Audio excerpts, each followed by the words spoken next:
Welcome back, everybody, to Pick and Roll. This is the NBA betting show that goes live on the Board YouTube channel every weekday morning at 9:45 a.m. Eastern Time for shows just like this, where we go through the NBA slate and find the best bets for you to make. It's been a profitable season so far, despite some recent games perhaps not going our way, and one very much not going our way yesterday. Another disgusting hook lock, unfortunately, on loss on the show. But we do have 3 free picks coming your way today. Get the week back on track. It still has been a winning week thus far. We want to go into that holiday period off with some extra bit of cash in our pocket. So if you guys are tailing the picks, make sure you guys smash that like button, support the show, and also consider subscribing to the channel because there are shows like this every weekday morning, as I mentioned. And on top of that, we have the other show going live today with myself and Kirk Evans at 2:45 p.m. Eastern Time. So, like I said, we do have 3 picks on the way for you guys today. So, we are going to get into those in just a moment here, but let's just make sure we have all of the lines set as well. And I think we do. Okay, so let's get into the free picks here, all of which are at BetMGM. And in the end, we have one that is a straight player prop, and we also will have 2 player prop SGPs involved with this one to try and get us home and get us that winning day. All right, first play of the day is that straight player prop. It's the guy in the thumbnail, and we are taking Ja Morant to go over his point line of 29.5 at BetMGM. It's minus 110. Pre-show, we have the screenshot here as minus 105. DraftKings, that's moved, and we expect this MGM line to move as well off of the minus 110. So, live viewers, make sure you go and snag that one. Second play is in the Spurs and Bulls game. We have 2 plays in this game, actually. This one is minus 115 at BetMGM. We have Kobe White over 2.5 threes and 20-plus points, as well as Victor Wembanyama, 10-plus rebounds. Third play is also minus 115 at BetMGM. We have Keldon Johnson under 20.5 points and DeMar DeRozan 18-plus points. Looking for those to get us home. But let's go to Pips. That first play, Ja Morant on his over. We were impressed by his first performance, and you're expecting more against his Pacers defense. Yeah, that pretty much like this is like this was the type of bet. Like let's not overthink this. Like let's go with Ja Morant against the Pacers. Ja Morant scores most of his points via pick and roll. Pacers are the worst at defending pick and roll. Ja Morant enjoys high pace. Pacers play the highest pace in the league. Ja Morant scores most of his points in the paint and at the rim. Indiana Pacers allow the most points in the paint and the most points at the rim in the NBA history. So like 3 big things, and no one to even try to guard him one on one.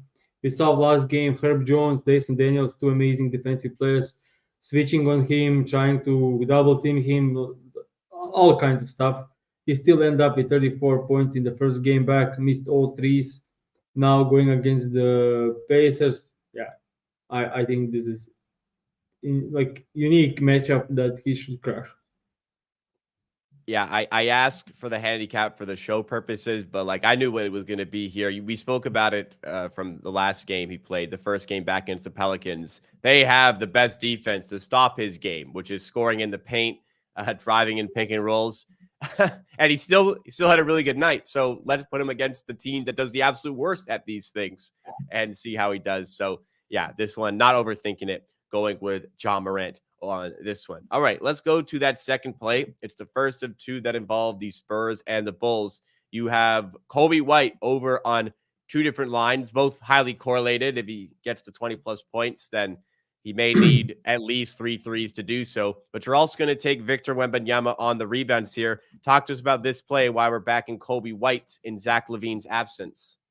So Kobe White, insane this season. So if you take a look at the way that this season, Kobe White scoring without Zach LaVine, and now like 24.5 average over this line in 9 out of 11, and he scored 3 or more threes in the 15 out of the last 16 games. It's insanity. I think he set some record for the Wow. Bulls. Three straight threes in like I think it was 13 games or something.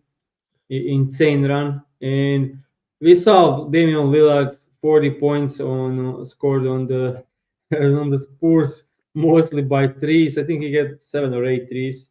And the way they're defending, they are just a lot of help on the nail and opens up the threes. So it will be the case with the Rosen drive or Vucevic post ups, kick out.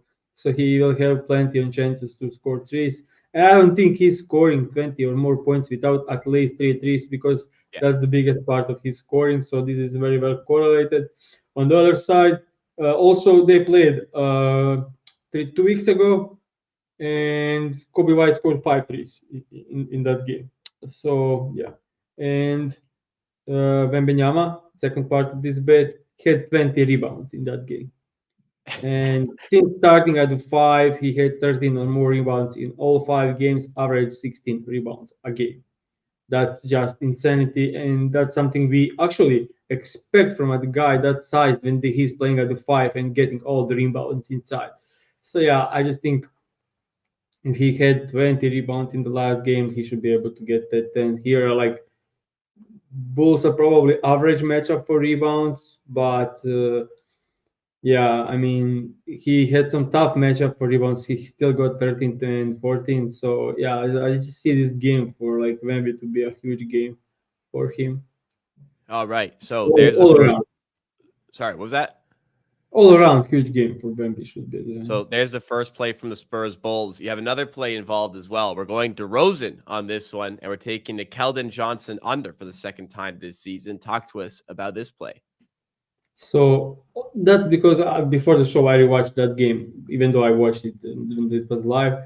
The Rosen scored 20 points on 7 from 24 from the field, so 24 field goal attempts and 10 free throws. He Oh had man. 24 field goal attempts and 10 free throws. So you expect him when he has that kind of usage, you expect him to score at least 30 plus points. Like, that's insanity. Mhm. And he missed 4 free throws, went 7 from 24 from the field, so missed 17 field goal attempts and still end up scoring 20 points.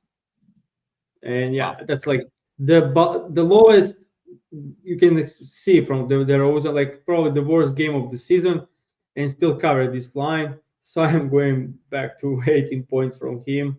It makes sense without Lavin and in that high of usage.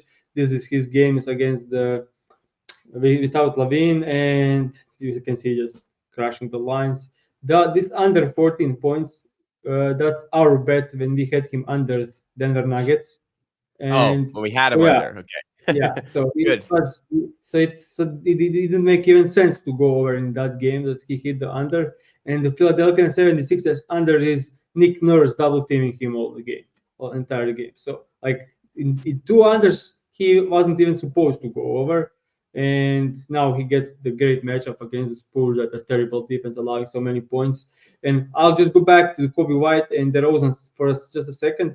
So Kobe White scores 25% of his points via transition. Spurs are second worst transition defense.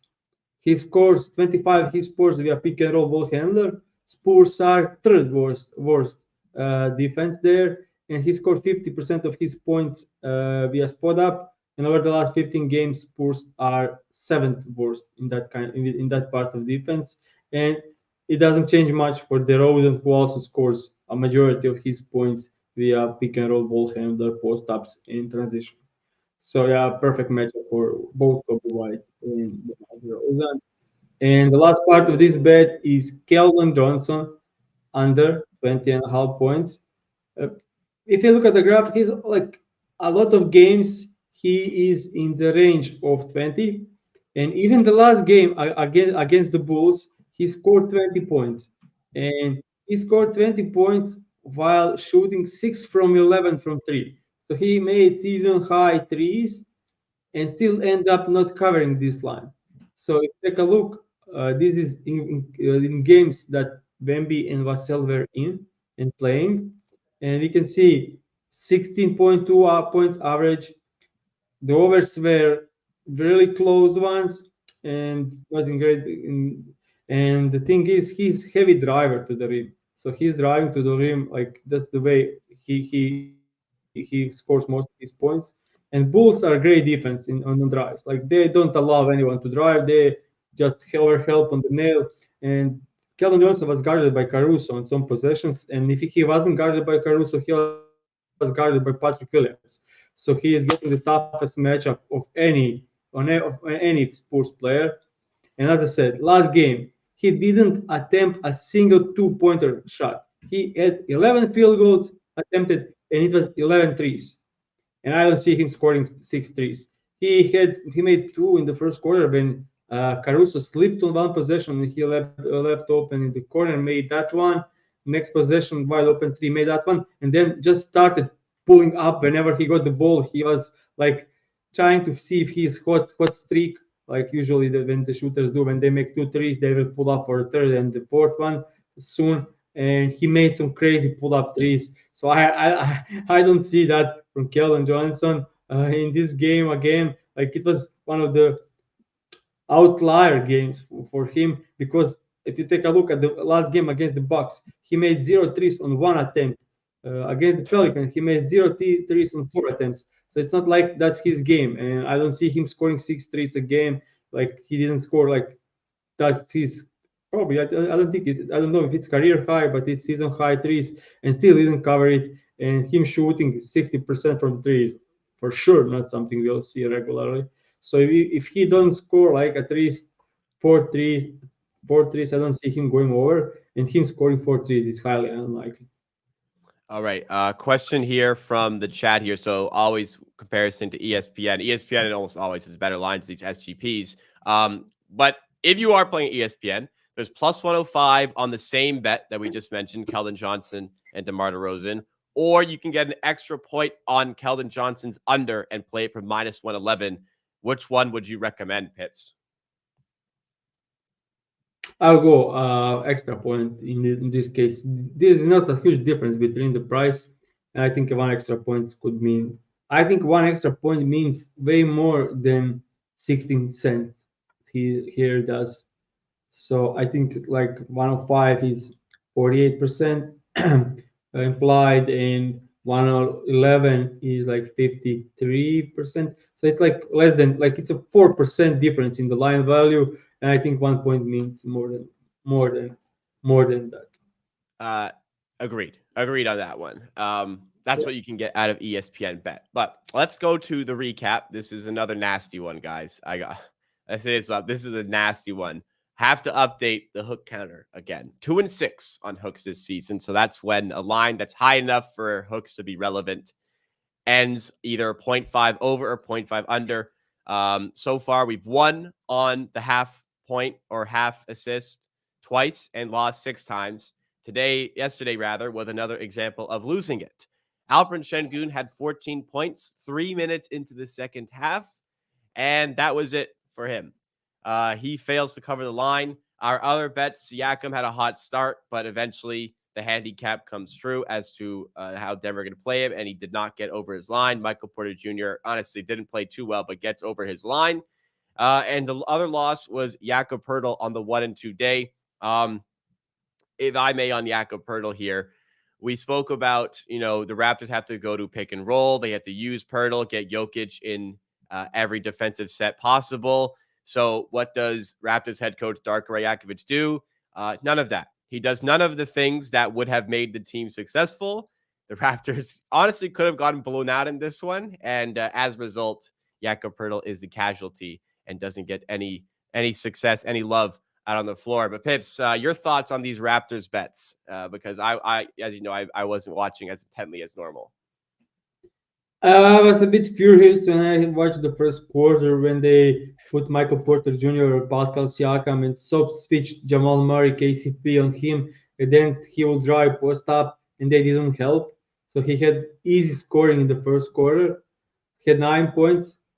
Then for the rest of the game, they in second quarter put Aaron Gordon on him, and that was like it. Like if he is guarded by Aaron Gordon and Jokic showing up, as I said, for the rest of the game, I think he scored like 7 points, and that's why I bet he's under. Like there is no way he can cover this line if he is guarded like this. And yeah, at the end, Siakam under went easy. Michael Porter Jr. was a bit sweaty because he had 9 points in 3 quarters, but it was like 15 Yeah. point game, Yeah. 15-point game. So I was like, is he going to even return? He did, had some shots, made I think first one or second one, and then missed a couple more later. So it was like at the end the least sweat of any bet. No need to talk about Jacob. Completely missed his minutes and his role. And I mean, I think my the way I saw the game and the way I expected them to play, if they played it that way, they will be very, much more successful as a No, team. And it's it's not crazy the way to you even they would have been more successful, period, if they had played that yeah, game plan. That like full yeah, stop. They would have been more successful. in, Oh. insanity on offense. The way they played. You said you didn't watch the game live. I think that's even better because you'll be going nuts. Yeah, I didn't need that Looking extra at it. stress this week. I Yeah, didn't need it. So I'm happy if I yeah, missed I rarely miss Raptors games. I had to miss this one to the chat. And if I had to miss one, this was a good one to miss. yeah. And also the next bet was, in my opinion, at the halftime. I was like, okay, this is sweat free, easy win, and insanity. Alperin hook gun. Yeah. But when you talk about this one, we had some hooks, but this one probably the worst hook we ever got. And the reason is, uh, first off, he played 13 minutes in the first half because Doka was going crazy about his defense. I think one possession, Capella got offensive rebound next to him, and yeah, he got Capella got rebound like with 4 minutes left in the first half next to Shengun. Shengun just like watched he got the rebound, and he even fouled him on that, and he was benched. Udoka was like crazy. He got into the court yelling at Shengun, and he pulled out him. He had 10 points, and that was when he started going. He scored 6 points in like 2 minutes span, and then got pulled out. Second Yep. half, first 3 minutes, another two buckets, 14 points. Okay, like okay. At that time, Sadiq Bey was at 4 points, so it was like okay, this is okay. We are had 2-1 day, great. As the game was going on, Shengun was getting absolutely cooked in pick and roll with Trey Young and Capella and Okongu. Doesn't matter, it's Capella, it's Okongu. He was getting cooked. They scored like alley oops on his head, like I think 6 times in the entire game. Like he was just throwing lobs over Shengun. He will show up high. I mean, if I'm being honest, most of it is not on Shengun at all. It was poor communication and terrible stuff from my Rockets in that game. But yeah, he was getting cooked and it looked awful. And then 10 minutes without a single point on the court, and then he gets pulled out with 7 minutes left. Even as the only starter, everyone else was playing in that game, and he got pulled with 7 minutes left. So betting overs on Rockets is difficult. So far this season, he benched Jabari Smith 5 times in the fourth quarter, 5 times Jalen Green, and this is the second time he benched Alperen Şengün.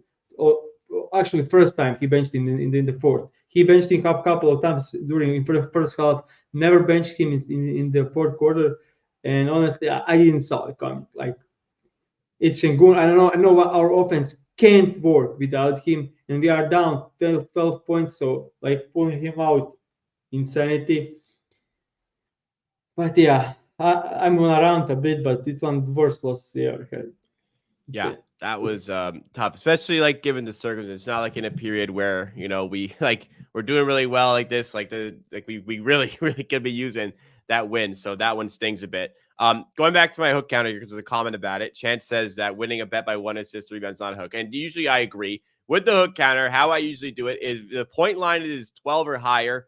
That's what qualifies. Assists don't usually qualify unless it's 8 or higher and there's some extraordinary circumstances that are involved. So I think there's only one assist line that's involved in this season. That was the recent Jokic assist to Jamal Murray that didn't count. So I felt like even though the assist line with 8 and he had 7.5, sorry, it was 7.5. He finished with 7. it was such an extraordinary circumstance that I felt like it was applicable. And the one time I ignored my rule for the point line was when we needed, I think it was 10 or maybe it was 12 for Matherin, and he had a toe on the line for a three that would have gone over and won a bet. But since his foot was on the line, he stayed 1 point under. So it would have to either be high enough of a line or it had to be some extraordinary circumstance. But of course, so, like 5-6 assists or rebounds, that would not constitute a hook because Yeah, it's just simply I not high completely enough. agree, and I actually stated that a couple of times on the Twitter that people are saying hooks or betting 4.5 assists over a guy getting four. Like, how many should he get? Like, he will get four like 40% of the time. Yeah, exactly. So the higher the number, the I guess less likely in a way that it's going to land on that. Obviously, the lower the number, the more likely it's going to land on one of those hook lines. So those would not count. Maybe I should go through the entire show history this season and pick out the specific ones that are involved here. But it's just look, these don't matter. Wins are wins, losses are losses. Whether it's by 0.5, whether it's by 10, it doesn't matter. But this is just a fun little thing we count during the season that we're bringing back here. All right. I think that's it for today. Nothing really more to add, but we have the show later on today with myself and Kirk Evans for some more NBA discussion. If you guys want to tune in, reminder, we have tons of content on this channel. Myself and Pips every morning at 9:45. Me and Kirk Evans every Thursday at 2:30 p.m. Eastern time, except for next week. Me and Pips going to take the Monday and Tuesday off for the holiday period. There are going to be some games, but it'll be difficult for me to get involved with family, and it'll be, I think, difficult for a lot of people to watch. But yeah, Pips, go ahead. I just want to say, like, there is a chance that we have prop bomb tomorrow on the show. Not yet confirmed. We just keep an eye on our Twitter. We'll maybe have it confirmed tomorrow. But there is a chance. I spoke to him and he said he is willing to come. So I didn't confirm it so far, but we'll see. Probably there is a chance that we'll have prop bomb as a guest on the Friday show. That'll be an exciting one. Prop Bomb, potentially as a guest. We'll also have the big SGP on the show tomorrow, and that will be the last show until Wednesday of next week. So you're going to want to catch that one. So make sure notifications on. Make sure as well you hit the like button on this stream. We got a ton of support yesterday. Let's try to follow it up. But your 3 picks for today for the show. First of all, it's Ja Morant over 29.5 points, -110 at BetMGM as the Pacers take on the Grizzlies. We have two picks in the Spurs-Bulls game. Both are -115 SGPs at BetMGM. The first one is Kobe White over 2.5 threes, 20-plus points. And we have Wembanyama 10-plus rebounds. The last play is Keldon Johnson under 20.5 points and DeMar DeRozan 18-plus points. And that will do it for us. Thank you so much for watching. We hope to see you later. I hope to see you later today. We hope to see you tomorrow for more from Pick and Roll. Thanks so much again for watching.